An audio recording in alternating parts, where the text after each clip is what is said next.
আমাদের দেশে আজকাল চাঁদাবাজি অনেক বেশি বেড়ে গেছে এবং যারা গণ অভ্যুত্থানের কাণ্ডারি ছিলেন 2024-এ তারাই চাঁদাবাজি করছেন এবং সাবেক যেই এমপি মন্ত্রী আছেন যারা যারা তাদের বাসায় গিয়ে চাঁদাবাজি করছেন এবং তারা ধরাও পড়েছেন এবং অবশেষে তারা বড় বড় লোকদের নাম নিচ্ছেন, যেমন আসিফ মাহমুদ সজীব ভুঁইয়া।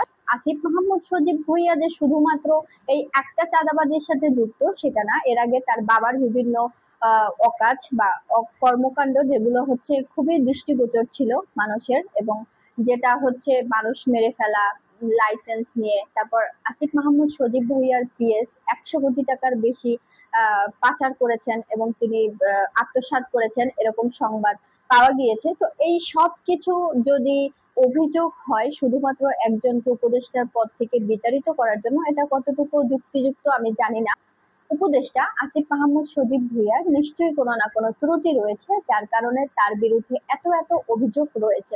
সে কিন্তু নিজে কোনো জায়গা থেকে এটা স্বীকার করছেন না যে হ্যাঁ এই ভুলটা হচ্ছে।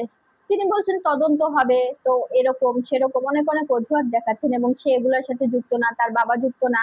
তিনি বিভিন্ন কাগজপত্র দেখাচ্ছেন, কিন্তু প্রমাণ সহ নিউজ মাধ্যমে যেগুলো আসছে, গণমাধ্যমে যেগুলো আসছে, সেগুলো তো মানুষের সামনেই আসছে। এবং বাংলাদেশের মানুষ এতটাও বোকা না যে একটা মানুষের নামে বারবার বারবার শুধু চাঁদাবাজি, টাকা আত্মসাৎ করার এলিগেশন আসবে, সে একদমই নির্দোষ এবং তার কোনো ভুল ত্রুটি থাকতেই পারে না। শুধুমাত্র আসিফ মাহমুদ সজীব ভুঁইয়ার নামেই কেন বারবার এই এলিগেশন গুলা আসছে?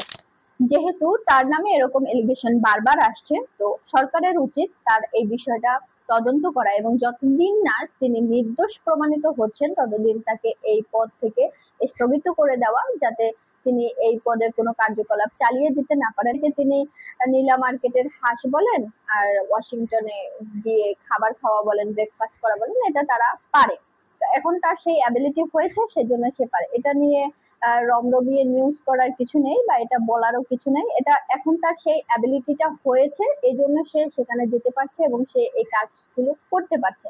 তো তার পিছনের কথাগুলো হচ্ছে যেগুলো মেইন কথা, যেগুলো গুরুত্বপূর্ণ কথা, এগুলোকে স্কিপ করে সে কোথায় হাঁস খেতে গেল, কোথায় ব্রেকফাস্ট করতে গেল, এগুলো নিয়ে নিউজ মাধ্যমে নিউজ করে মেইন যে কথাগুলো সেগুলো ঢেকে ফেলার কিছু নেই।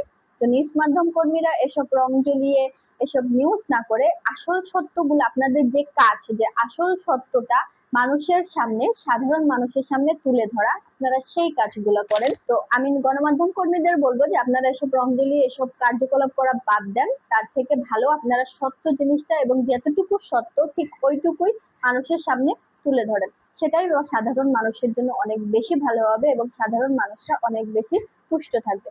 তো ধন্যবাদ সবাইকে। আসসালামু আলাইকুম।